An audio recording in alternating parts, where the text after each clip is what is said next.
Welcome to the Wealth Matters podcast, where investors come together to better understand how to build passive cash flow and create generational wealth without all the confusing mumbo-jumbo. Here's your host and co-author of Amazon #1 bestseller, Alpesh Parmar. Welcome to the Monday section of Wealth Matters podcast. I want to talk about April crypto news.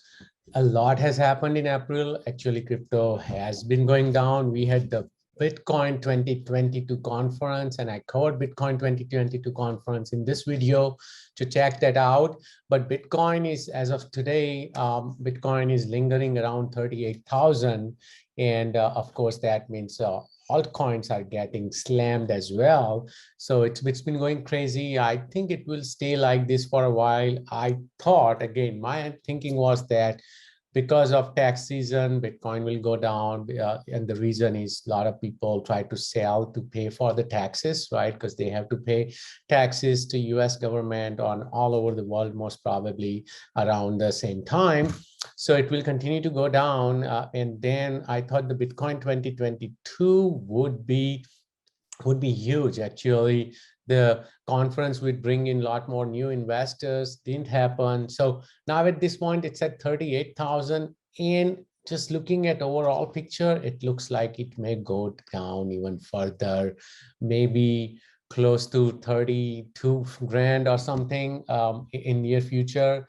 I think Q1 and Q2 would be bearish. Maybe there may be some bullish momentum in around end of the year. But if not, again, I don't have a crystal ball. A lot of this is dependent on market situation, government regulations, etc., etc.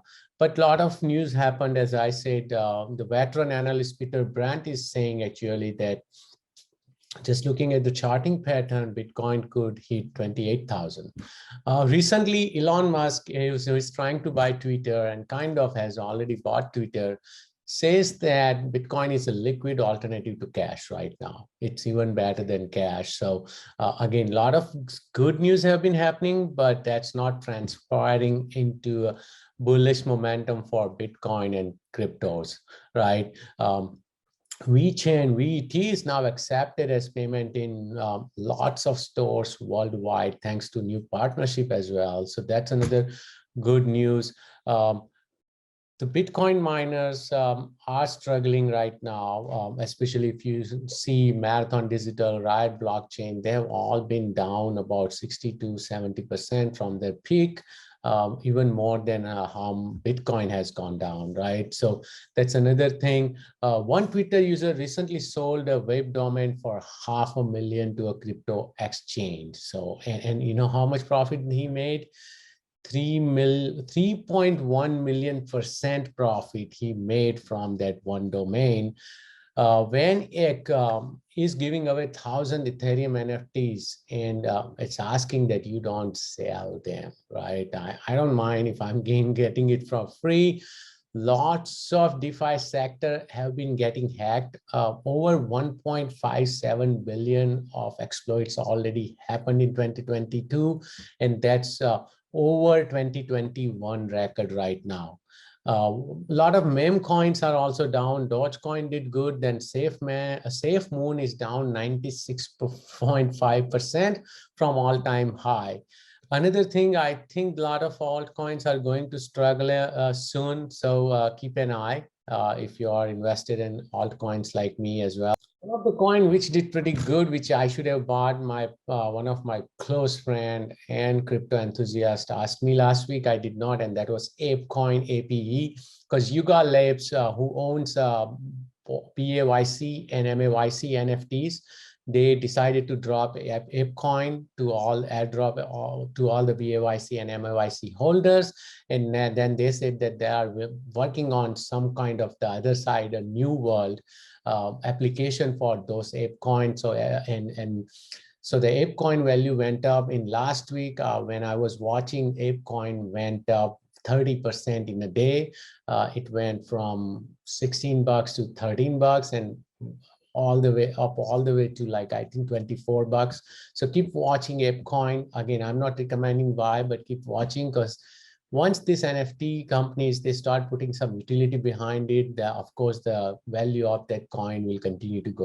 Ethereum is still the biggest NFT platform, right, on OpenSea and Rarible and everywhere else. Most of the projects are on Ethereum, and still Ethereum is struggling, even though the NFT market is still doing way better than expected. But the second biggest platform for NFT is Solana, right? And Solana is gaining so much momentum, but on the flip side, it still continues to go down. They have seventh outage recently. So because a lot of people are jumping onto the Solana bandwagon, especially all these applications are getting built, a lot of NFTs, and their network is not able to cope up. So another thing, even though I like Solana, but they need to get their act together, because the more and more businesses, the more and more applications are being built on Solana, they are going to have a lot of issues with their network, the transaction, etc.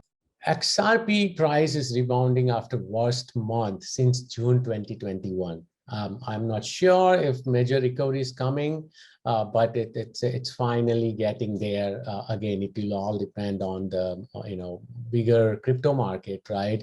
SHIB number of transactions, SHIB Inu, has dropped to a 12-month low as on-chain activity diminishes. So that's another thing. If you were in meme coins, they could go up like crazy and go up down like crazy.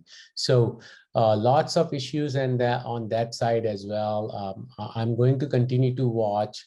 Some people are asking Elon Musk to airdrop some kind of Twitter coin to every Twitter user. So that could be interesting. And you never know with Elon Musk. Pancake swap, cake, breaks out from 309-day resistance line. So it has been stuck at that point and could not break out of it. But it seems it's about time.